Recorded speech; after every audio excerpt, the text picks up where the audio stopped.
합니다. 감사를 회복합시다. 다시 한번 감사를 회복합시다. 네, 그렇습니다. 오늘 맥주 감사주일에 여러분 감사가 회복되는 역사가 있기를 주의 이름으로 축원합니다. 지구촌 교회 원로 목사님이신 이동원 목사님의 그런 이야기입니다. 암투병 중에 지난해 10월 9일에 42세의 나이로 그런 아내와 9살 된 아들을 두고서 천국으로 간 차남의 이야기가 있습니다. 이범 집사님입니다. 그래서 천국 환송 예배를 끝낸 뒤에 지인들에게 보낸 감사 인사가 아주 잔잔한 감동을 주었었습니다. 이동원 목사님의 이 메시지는 아들 봄과 작별함에서 드리는 감사라고 이렇게 되어 있었습니다. 그러고서 그 부제에 뭐라고 썼는가니 이렇게 썼습니다. 손양원 목사님께 배운 10가지 감사 이렇게 썼습니다. 손양원 목사님은 1948년 여순 사건으로 두 아들 동인과 동신을 이룬 후에 장례식에서 10가지 감사 기도를 드렸습니다. 그래서 이동원 목사님이 전한 감사의 메시지 내용을 보면은 이렇습니다. 첫째는 아들이 그 지독한 암의 투병의 통증에서 해방되어 감사합니다. 두 번째는 영광의 나라 천국에 입성하여 감사합니다. 셋째는 그 동안 유머가 많았던 아들로 인해 누린 기쁨을 인하여 감사합니다. 넷째, 단 한 번도 불평 없이 자랑만 하던 아내와 애교덩어리 손자를 남겨주어서 감사합니다. 며느리와 손자 얘기입니다. 그리고 다섯째, 어려서 게임을 좋아하더니 게임 변호사가 된 것을 감사합니다. 그 둘째, 이범 집사님이 게임 변호사였거든요. 그리고 여섯째, 아들의 고통을 통해 예수님을 내어주신 하늘 아버지의 고통을 알게 하심을 감사합니다. 일곱째, 아들의 암투병을 통해서 수많은 암 환자의 고통과 연대하게 된 것을 감사합니다. 여덟째, 또한 자식을 먼저 떠나보낸 수많은 부모들의 고통과 연대하게 되어 감사합니다. 아홉째, 아들의 치유를 위해 기도한 수많은 중보 기도자들과 한 지체가 되어서 감사합니다. 10번째, 아들이 간 천국을 더 가까이 소망하게 되어 감사합니다. 2020년 10월 가을 하늘 아래 아들 범을 천국으로 보낸 목사 아빠 이동원 이렇게 했습니다.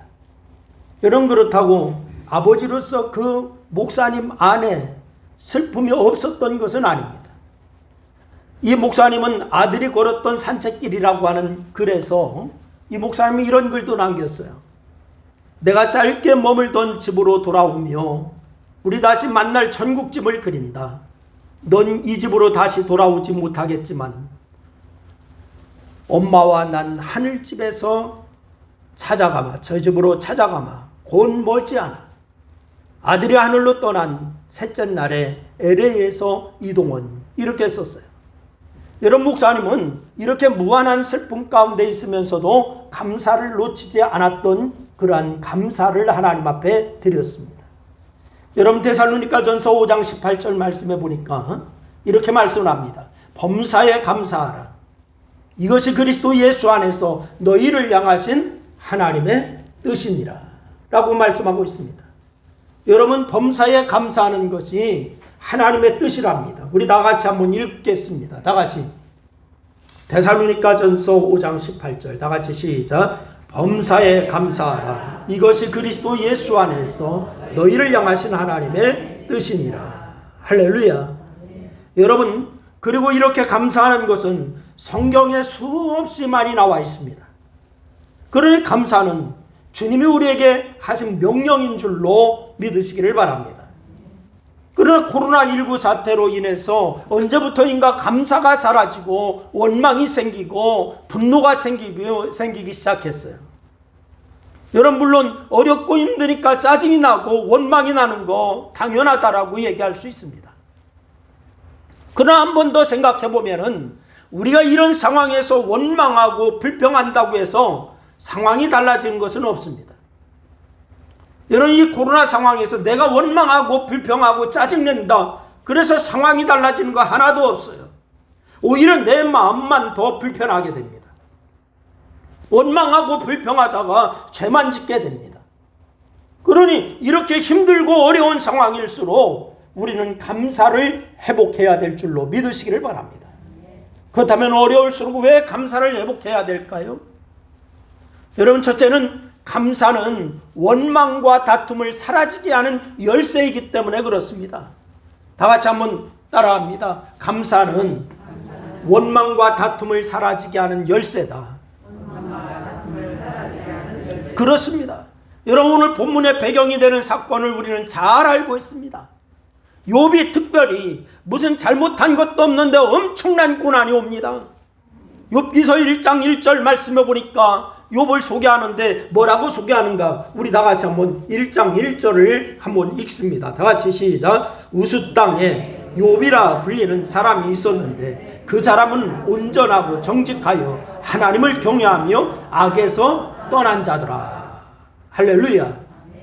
여러분, 온전하고 정직하고 하나님을 경외하고 악에서 떠난 자였더라. 여러분, 그리고 그의 자녀들에게도 잘합니다. 4절과 5절 말씀해 보니까 혹시라도 잔치를 하거나 무슨 일이 있는 그 다음에는 항상 자녀들과 함께 자신을 돌아보며 하나님 앞에 제사를 드렸다라고 말씀하고 있습니다. 정말 놀라운 믿음과 신앙의 사람이죠. 여러분, 그런데 어느 날 갑자기 10명의 자녀가 죽임을 당하고 도적이 쳐들어와서 모든 재산을 다 뺏어갔습니다. 순식간에 빈털터리가 됩니다. 여러분, 이 정도가 되면은 능히 원망할 만합니다. 10명의 자녀가 순식간에 죽임을 당하고 다 죽고 도적이 쳐들어와서 모든 재산을 다 뺏어가고 빈털터리가 되고, 그런데 욥은 어떻게 행동합니까? 욥은 하나님께 이때도 예배합니다. 내가 태어날 때 아무것도 가져온 것이 없으니 죽을 때에도 아무것도 가지고 가지 못하리라. 주신 자도 여호와시요 가져가신 자도 여호와시니 여호와 이름이 찬양을 받으시기를 원하노라 라고 얘기하고 있습니다. 그리고 이 모든 일을 당하고 이 욥은 하나님을 원망하여 죄를 짓지 않습니다. 여러분과 저 같으면은요, 여러분은 몰라도 저 같으면은 원망이 아니라 욕까지도 하고 막 이럴 것 같아. 막 욕도 튀어났을지도 몰라요. 그러면 욥이 어떻게 이렇게 할 수가 있었을까? 그 이유는 1절과 4절과 6절에서 찾을 수가 있습니다. 1절과 4절과 6절. 욥은 진실하고 정직하여 하나님을 두려운 마음으로 섬기고 악을 멀리하는 사람이었다라고 했습니다. 한번 다 같이 따라합니다. 진실하고 정직하여 하나님을 두려워하며 악에서 멀리하는 사람이었다. 여러분, 그리고 자녀들도 그렇게 가르친 사람이에요. 많은 재산을 가지고 있었고 종들도 많이 있었고 10명의 자녀들까지 있었어요. 그렇게 종들이 많고 자녀가 많다는 것은 다툼과 갈등이 일어날 확률이 높았다라고 하는 말입니다. 여러분, 우리 속담에 바로 이 가지 많은 나무가 바람 잘 날 어떻다고요? 없다. 자녀가 많으면 다툼이나 갈등의 요지가 더 많다는 거죠. 여러분, 그렇습니다. 이렇게 종들이 많고 자녀가 많다는 것은 다툼과 갈등이 일어날 확률이 높았다라고 하는 말이에요. 아브라함과 롯이 재산이 많아지고 종들이 많아지니까 그때 종들도 없었고 재산이 없었을 때는 아브라함과 롯이 사이가 얼마나 좋았는지 몰라요. 그런데 종들도 많아지고 재산도 많아지고 그러니까 서로 간에 갈등과 다툼이 생겨서 헤어지잖아요. 여러분, 우리는 그것을 기억하고 있지 않습니까? 다윗도 자녀들 간에 싸우고 죽이고 심지어 반란이 일어난 것을 우리는 잘 압니다. 자녀가 2명만 있었던 이삭도 에서와 야곱이 다툽니다. 여러분, 아브라함도 이삭과 이스마엘 때문에 골치를 썩지 않습니까? 그런데 10명의 자녀와 수많은 종들이 있으니까 갈등이 생기고 다툼이 생기는 거 당연합니다. 그래서 욥이 선택한 것이 뭐냐? 예배였고 제사였어요. 뭐를 선택했다고요? 예배와 제사를 선택했습니다. 여러분, 예배와 제사의 기본 정신이 무엇입니까? 예배와 제사. 지금 여러분이 지금 예배를 드리고 있잖아요. 그럼 여러분이 지금 예배를 드리고 있다면 예배의 기본 정신이 무언가, 이건 좀 알아야 될 거 아니겠어요? 여러분, 예배의 기본 정신이 뭐냐? 믿음이고 헌신이고 사랑이고 감사입니다. 다 같이 한번 따라합니다. 예배의 기본 정신은 믿음이고 헌신, 사랑이며 감사다. 그래, 예배의 기본 정신 시작. 아니, 예배의 기본 정신은 답을 얘기해야지. 예배의 기본 정신. 금방 잊어버렸어. 믿음, 헌신, 사랑, 감사. 예배의 기본 정신 시작. 그렇습니다. 욥은 많은 종들과 자녀들로 인해서 갈등과 다툼이 일어날 때에 그 모든 문제를 해결하는 것이 뭐냐? 바로 감사라고 하는 사실을 알았어요. 감사다. 갈등을 해결하는 거, 다툼을 해결하는 거, 이것도 감사다. 특히 욥이 드린 감사가 번제라고 5절은 말씀하고 있습니다. 무슨 제사였다? 번제. 번제의 정신은 뭐냐? 헌신에 있는 거예요. 그래서 이 번제를 통해서 욥은 자녀들에게 하나님께 헌신하고 서로에게 헌신할 것을 가르치고 있습니다. 첫째는 하나님께 헌신하고 또한 서로에게 헌신하고, 그러니 그 안에서 감사가 안 나올 수가 없지요. 욥이 이런 어려운 상황에서도 도리어 찬송하고 감사할 수 있었던 것, 살면서 이런 훈련이 되어 있었기 때문에 그런 거예요. 여러분, 그런 의미에서 감사는 습관인 거예요. 다 같이 따라합니다. 감사는 습관이다. 그렇습니다. 여러분, 감사가 어느 날 갑자기 나오는 게 아니에요. 감사가 습관화되어 있지 않으면 입에서 나오는 것은 당연히 뭐가 나오느냐? 원망과 불평이 나오는 거예요. 여러분, 우리도 살면서 보면은 원망과 다툼이 일상화될 때가 있습니다. 그러나 그것을 연습하지 마세요. 오히려 감사를 연습하시기를 바랍니다. 살면서 원망과 다툼이 가득할 때에 감사는 원망과 다툼을 사라지게 하는 열쇠가 되는 거예요. 그러기에 우리는 주님의 명령과 뜻대로 감사를 회복하는 성도가 될 수 있기를 주의 이름으로 축원합니다. 두 번째는, 감사는 우리의 마음을 평안하게 하는 열쇠예요. 다 같이, 감사는 우리의 마음을 평안하게 하는 열쇠다. 그렇습니다. 여러분, 마음에 두려움이 있고 또한 이제 겁남이 있고 불평이 있고 그렇습니까? 감사하세요. 그럼 평안이 찾아오게 됩니다. 여러분, 주님은 왜 감사를 그렇게 강조하셨을까요? 그는 감사하는 사람에게 늘 마음에 평안이 임하기 때문에 그래요. 옆 사람에게 인사하세요. 감사할 때 마음에 평안이 찾아옵니다. 인사하세요. 그래요. 감사할 때 마음이 평안이 찾아오는 거예요. 오늘 본문의 욥을 보세요. 자녀들이 죽고 재산이 없어지고 나중에는 몸에 병이 들었어요. 아내가 욥을 향해서 비난을 합니다. 이제 욥에게 남아있는 것은 아무것도 없습니다. 돈도 없습니다. 자식도 없습니다. 건강도 없습니다. 근데 그 아내도 있는데 아내가 욥을 또한 비난을 합니다. 당신이 그래도 자기의 온전함을 굳게 지키겠느냐? 하나님을 욕하고 죽으라. 2장 9절 말씀에 욥의 아내가 욥에게 하는 말이에요. 여러분, 하나님을 욕하고 죽으라는 거예요. 그런데 이런 어려움을 당하면서도 욥이 어떻게 합니까? 10절에 보니까 그렇게 얘기해요. 우리 다 같이 한번 읽겠습니다. 다 같이 2장 10절 다 같이 시작. 그대의 말이 한 어리석은 여자의 말 같도다. 우리가 하나님께 복을 받았은즉 화도 받지 아니하겠느냐 하고 이 모든 일에 욥이 입술로 범죄하지 아니하니라. 할렐루야. 절대로 하나님을 향해 원망의 말을 하지 않습니다. 어떻게 이런 태도가 가능할까? 그 앞에 이유가 있어요. 뭐냐? 그대의 말이 한 어리석은 여자의 말 같도다. 우리가 하나님께 복을 받았은즉 화도 받지 아니하겠느냐? 이렇게 얘기하잖아요. 여러분, 복이 있으면 화도 있을 수 있다는 겁니다. 그것을 모르는 것은 어리석은 마음이라는 겁니다. 그러니까 욥은 이 재난으로 인해서 마음을 부정적인 것에 마귀에게 빼앗기지 않았어요. 여러분, 어떻게 마음을 뺏기지 않을 수가 있었을까? 어떻게 마음을 빼앗기지 않을 수가 있었을까? 성경은 이렇게 얘기하잖아요. 무릇 지킬 만한 것보다도 내 마음을 지켜라. 생명의 근원이 이에서 남이니라. 이렇게 말씀하잖아요. 근데 이 욥이 마음을 지켰어요. 어떻게 마음을 뺏기지 않을 수가 있나? 1장 2절 말씀해 보니까 욥이 행한 대로 늘 제사를 드리고 감사를 하나님께 드렸기에 가능한 거예요. 늘 제사를 드리고 하나님 앞에 감사를 드렸기 때문에.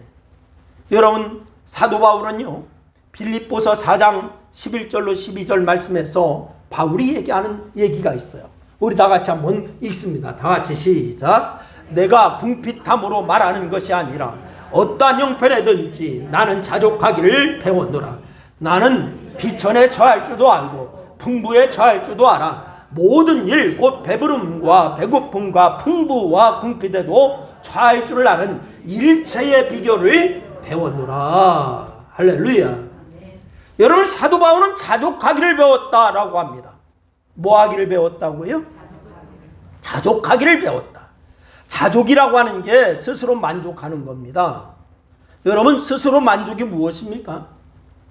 그것은 감사입니다. 감사. 자신은 궁핍 때도 부에도 언제나 감사했다는 거예요. 그러니 궁핍이, 고난이, 핍박이 그 마음에 있는 감사를 빼앗아갈 수가 없는 거예요. 고난이나 핍박이 감사로 인해서 마음에 주어지는 평안을 빼앗아갈 수가 없다는 거예요. 욥이나 사도 바울이나 믿음의 선지들 모두 마찬가지예요. 여러분도 마찬가지입니다. 여러분, 진정으로 내가 예배하고 기도하고 찬양하면 내 안에 감사가 생기는 거예요. 할렐루야. 여기 감사가 없다. 내가 진정으로 하나님 앞에 예배를 못한 거예요. 진정으로 기도하지 못하고 찬양하지 못한 거예요. 진정으로 예배하고 기도하고 찬양하면 내 마음에 뭐가 생긴다고요? 감사가 생긴다. 여러분, 그 감사가 내 마음에 있는 한 내 마음은 평안이 유지되는 거예요. 내 마음에 감사가 있느냐 없느냐, 여기에 따라서 평안이 있느냐 없느냐 결정되는 겁니다. 그러나 감사가 사라지는 순간 내 마음의 평안도 사라지게 됩니다. 여러분, 욥은 이 어려움 중에도 평안을 빼앗기지 않았어요. 그는 내 안에 감사를 잃어버리지 않았기 때문에 평안을 빼앗기지 않고 그렇게 한 거예요. 감사는 내 마음에 평안을 가져온다. 다 같이 시작. 감사는 내 마음에 평안을 가져온다. 그렇습니다. 그러기에 주님은 우리에게 뭐라고 하냐? 감사라는 거예요. 할렐루야. 그래서 주님 말씀하잖아요. 평안을 너희에게 끼치노니. 할렐루야. 누가 끼쳐요? 주님께서. 그래서 주님이 평안을 끼치기 위해서 범사에 뭐하라? 감사하라. 할렐루야. 세 번째는 감사는 모든 일을 형통하게 하는 열쇠가 되는 거예요. 다 같이 감사는 모든 일을 형통하게 하는 열쇠가 된다. 그렇습니다. 여러분, 욥기서를 보면은 욥기서는 행복한 가정에 불행이 찾아오고 그 불행의 원인이 무엇 때문이냐? 긴 변론이 나오고 마지막으로 하나님의 책망과 회복에 대한 말씀이 42장에서 나옵니다. 이게 욥기서의 줄거리예요. 그런데 이 42장 10절 말씀을 보니까 그 얘기가 나와요. 우리 한번 읽어봅니다. 다 같이 42장 10절 시작. 욥이 그 친구들을 위하여 기도할 때 여호와께서 욥의 곤경을 들으시고 여호와께서 욥에게 이전 모든 소유보다 갑절이나 주신지라. 할렐루야. 양, 낙타, 소, 암나귀 등 가축만 2배가 아니라 세상을 떠난 자녀들까지 다시 주셨어요. 욥은 140년을 더 살았어요.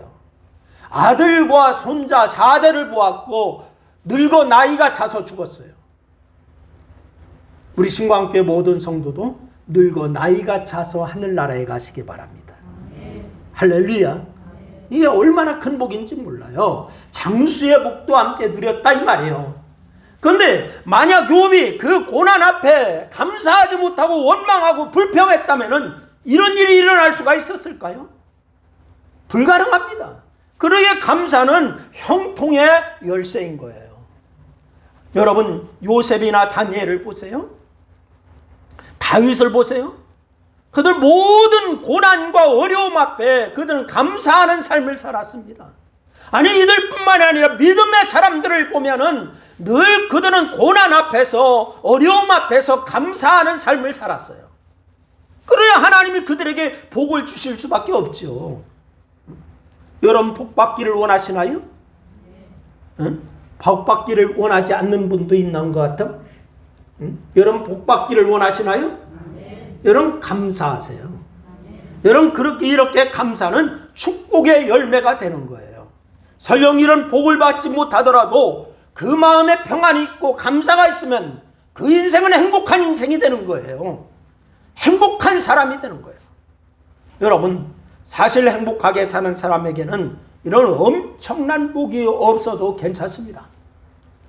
행복하게 사는 사람에게 이런 엄청난 복이 없어도 돼요. 행복한데 뭐 늘 행복해. 예? 여러분, 행복이 최고의 복이지 않습니까? 여러분, 그리고 어떤 일을 하든지 행복하게 사는 사람에게는 끊임없이 작은 복들이 임하게 되어 있어요. 할렐루야.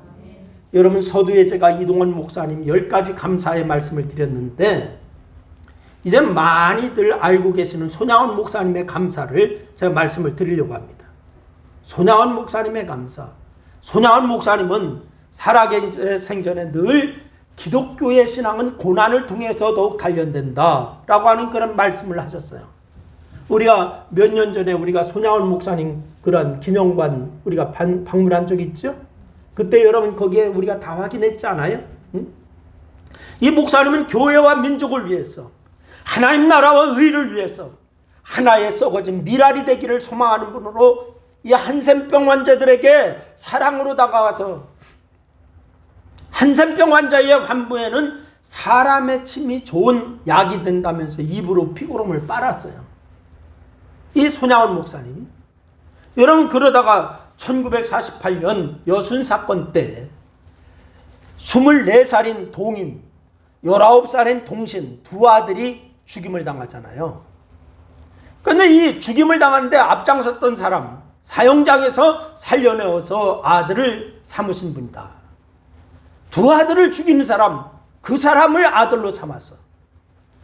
여러분, 6.25 전쟁 중에도 하루에 3번씩 종을 치고 예배를 드리셨던 분입니다.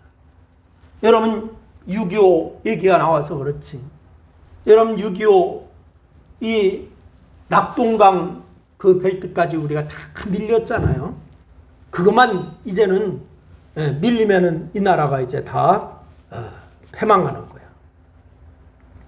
비가 억수로 옵니다. 연합군이 와서요, 유엔군들이 와서 이 나라를 돕는데 비가 억수로 와가지고 비행기가 뜰 수가 없어요. 그때에 부산 초량동 교회에서 180여 명의 목사님들이 모여서 기도하기 시작합니다. 하나님, 이 나라를 구해주세요. 하나님, 이 나라를 긍휼히 여겨주세요. 기도하기 시작했습니다. 그때에 비가 그쳐서 비행기가 떠가지고 다시 이 나라가 또 회복될 수 있게끔 하나님이 역사하셨어요. 여러분, 6.25 전쟁 중에도 하루에 3번씩 종을 치고 예배를 드렸던 이 손양원 목사님. 그렇게 예수를 사랑하고 교회를 사랑하고 한센병 환자들을 사랑하시다가 1950년 9월 28일 순천 미평 과수원에서 공산당의 총살을 당함으로 선교하신 분이잖아요. 그래서 이 목사님은 두 아들 장례 예배에서 이런 감사를 하셨어요. 첫째, 나 같은 죄인의 혈통에서 순교의 자식들을 나오게 하셨으니 하나님께 감사합니다. 두 아들이 죽임을 당해 순교했다 그래서 감사했어요. 둘째, 허다한 많은 성도 중에 어찌 이런 보배들을 주셔서 하필 내게 주셨는데 그 점 또한 주께 감사합니다. 셋째, 삼남 삼녀 중에 가장 아름다운 두 아들 장자와 차자를 바치게 된 나의 축복을 하나님께 감사합니다. 넷째, 한 아들의 순교도 귀하다 하거늘 하물며 두 아들의 순교라니요. 하나님 감사합니다. 다섯째, 예수 믿다가 누워 죽는 것도 큰 복이라 하거늘 하물며 전도하다 천상을 순교당하는 하나님 감사합니다. 여섯째, 미국 유학 가려고 준비하던 내 아들 미국보다 더 좋은 천국 갔으니 내 마음 안심되어 하나님께 감사합니다.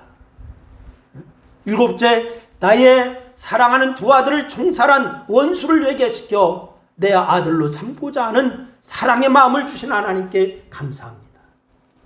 두 아들을 죽인 사람을 아들로 삼아서 감사하다. 여덟째, 두 아들의 순교로 무수한 천국의 아들들이 생길 것이 믿어지니 우리 아버지 하나님께 감사합니다. 아홉째, 이 같은 역경 중에서 이상 8가지 진리와 하나님의 사랑을 찾는 기쁜 마음, 여유 있는 믿음 주신 우리 주 예수 그리스도께 감사합니다. 10번째, 나에게 분수에 넘치는 과분한 큰 복을 내려주신 하나님께 모든 영광을 돌립니다. 이게 바로 손양원 목사님의 10가지 감사예요. 이 일이 옛날 내 아버지 어머니가 새벽마다 부르짖었던 수십 년간의 눈물로 이루어진 기도의 절정이요, 나의 사랑하는 한세병 형제 자매들이 23년간 나와 내 가족을 위해 기도해 준 그 성령의 열매를 믿어 의심하지 않으며 여러분께 감사합니다 라고 손양원 목사님은 적었어요.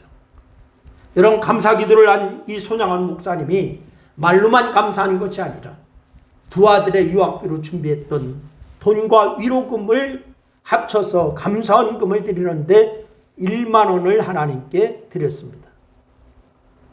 당시 이 손 목사님의 사례비가 얼마냐? 고작 80원이었습니다. 한 달 80원. 그러니까 감사원금에는 이렇게 적혀 있었어요. 두 아들의 순교를 감사하며 1만 원, 손양원, 그렇게 적혀 있었어요. 우리가 이 순교 기념관 갔을 때에 감사원금 봉투가 거기 있지 않았어요? 여러분, 코로나19로 인해서 코로나블루, 팬데믹, 언택트 등 우리가 잘 쓰지 않았던 말, 우리가 이 잘 듣지 않았던 말, 일상 언어가 되어버리고 말았습니다.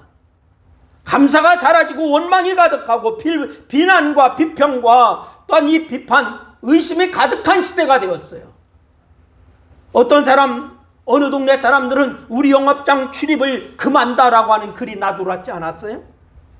코로나 유행하는 그러한 지역의 사람, 그 동네 사람은, 어느 지역 사람들은 우리 영업장 출입을 금지합니다 라고 하는 것이 영업장 문에 써 있었어요. 그러다 보니까 감정이 격해지고 울분이 쌓이고 마음이 우울해지고 온 국민들이 다 그렇게 불편해했습니다. 그러기에 지금은 그 어느 때보다도 감사를 회복하여서 우리 마음의 원망과 불평을 걷어내야 할 때라고 하는 것을 우리가 생각해야 됩니다. 그래서 마음이 평안히 임하고 궁극적으로 우리의 삶이 형통하도록 해야 될 줄로 믿으시기를 바랍니다. 그런데 그 열쇠가 뭐냐? 감사입니다. 그 열쇠가 뭐라고요? 감사. 시편 50편 23절 말씀에 오니까 감사로 제사를 드리는 자가 나를 영화롭게 하나니 그의 행위를 옳게 하는 자에게 내가 하나님의 구원을 보이리라 라고 말씀을 주시고 있습니다. 사랑하는 성도 여러분, 어렵고 힘든 시대에 감사가 떨어지지 않게 하시기를 바랍니다. 사회는 힘들고 어렵다 하지만 여러분의 삶에는 감사가 충만하기를 주님의 이름으로 축원합니다. 여러분, 감사가 있을 때 여러분에게 하늘의 복이 임합니다. 여러분, 감사가 충만할 때 행복한 사람이 될 수가 있고 행복한 가정이 될 수가 있습니다. 늘 감사하시기 바랍니다. 여러분, 몸이 아파서 짜증나나요? 감사하시기 바랍니다. 가족 간에 불편한 관계가 있나요? 감사하시기 바랍니다. 이게 모든 것을 해결하는 열쇠입니다. 오늘 예배하는 여러분에게 오늘 특별히 맥주 감사 주일에 여러분 감사가 회복돼요. 여러분의 하나님의 영광을 드러내는 역사 있기를 주의 이름으로 축원합니다. 기도하겠습니다. 우리 합심하여서 함께 기도하시겠습니다. 오늘 말씀을 생각하며 우리 한 2분 동안 합심하여 하나님 앞에 같이 기도합니다. 아버지 하나님, 은혜와 사랑을 고맙고 감사합니다. 오늘 이 맥주 감사주일에 우리가 이제 하나님 앞에 감사에 대해서 말씀을 상고하며 믿음의 사람들이 어떻게 살았는가, 믿음의 선진들이 어떻게 감사하며 살았는가, 다시 한번 우리에게 말씀을 들려주셔서 감사합니다. 하나님, 우리들도 감사를 회복하는 그런 삶을 살 수 있도록 인도하여 주시기를 원합니다. 감사가 모든 축복의 열쇠라고 하는 사실을 알았습니다. 감사가 아버지 하나님 모든 일에 아버지 하나님이여 형통하게 하는 열쇠라고 하는 사실을 알았습니다. 하나님, 감사가 원망과 다툼을 사라지게 하는 열쇠라고 하는 사실도 알았습니다. 하나님, 우리 마음 가운데 감사가 있어 우리의 마음에 평안을 유지할 수 있도록 인도하여 주시고, 평안의 복으로 함께 하시는 예수 그리스도 안에 늘 감사와 영광을 아버지 앞에 돌려드리는 그러한 삶이 있게 하여 주시옵소서. 감사로 제사를 드리는 자가 나를 영화롭게 하나니 그 행위를 옳게 하는 자에게 내가 하나님의 영구원을 보이리라라고 말씀하셨사오니, 이 역사가 아버지 하나님 우리의 삶 가운데 일어나게 하시고 가정 가운데 교회 위에 일어날 수 있도록 하나님 도와 주시옵소서. 이 시간 함께 하셔서 감사합니다. 영광을 거두시옵소서. 예수님의 이름으로 기도드려옵나이다. 아멘. 할렐루야. 여러분, 다시 옆 사람에게, 뒷 사람에게 한번 인사합시다. 감사가 형통의 열쇠입니다. 인사하세요. 할렐루야. 감사합니다. 오늘 함께 예배하는 여러분 모두에게 하나님의 놀라운 축복이 있기를 주의 이름으로 축원합니다.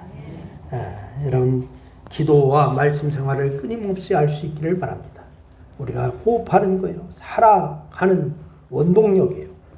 나라와 민족을 위해서 기도해 주시길 바라고, 오늘 맥주 감사주일에 이런 감사가 회복되는 역사 있기를 바랍니다. 우리 김영세 한경미 집사님 가정에 우리 한경미 집사님 친정어머님 하늘나라 가셨습니다. 여러분 위로해 주시기를 바랍니다. 단톡방 기도에 다 동참하시기를 바랍니다. 다른 광고 있으면 해주시기 바랍니다. 없으면 우리 다 일어나셔서 330장 찬송을 드리고 축도하겠습니다.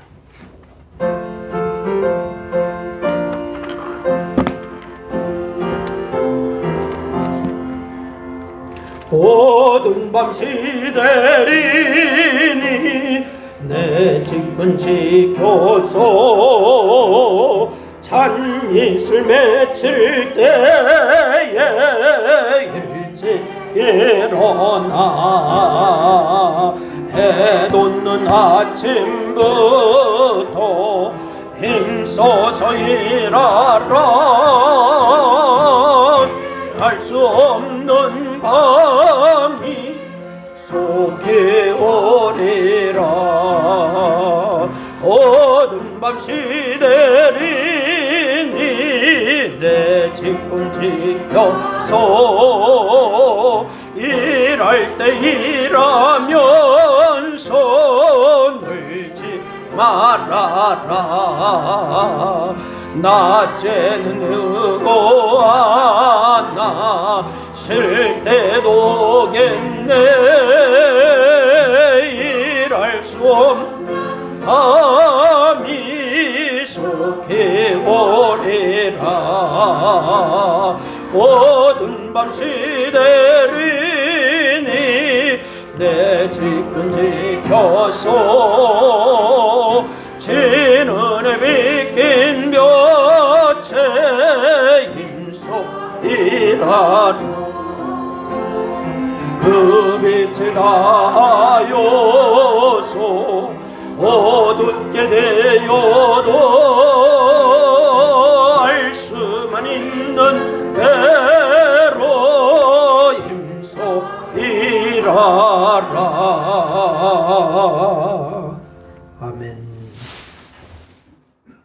지금은 사랑으로 율법을 만족시켜 주시고 완성하신 우리 구주 예수 그리스도의 은혜와 주의 이름으로 나오는 자들에게 복 주시고 호유하여 주시고 또한 감사를 회복하는 자에게 늘 형통의 복을 주시기를 소원하시는 하나님 아버지의 사랑하심과 큰 능력을 주사 선한 싸움으로 승리하게 하시고 또 우리 아버지 하나님과 동행하게 하신 성령님의 인도하심과 교통하심의 역사가 맥주감사주의를 지키는 하나님의 백성들과 저들의 가정과 저들의 직장과 기업 위에 이제로부터 영원토록 함께하옵시기를 축원하옵나이다. 아멘.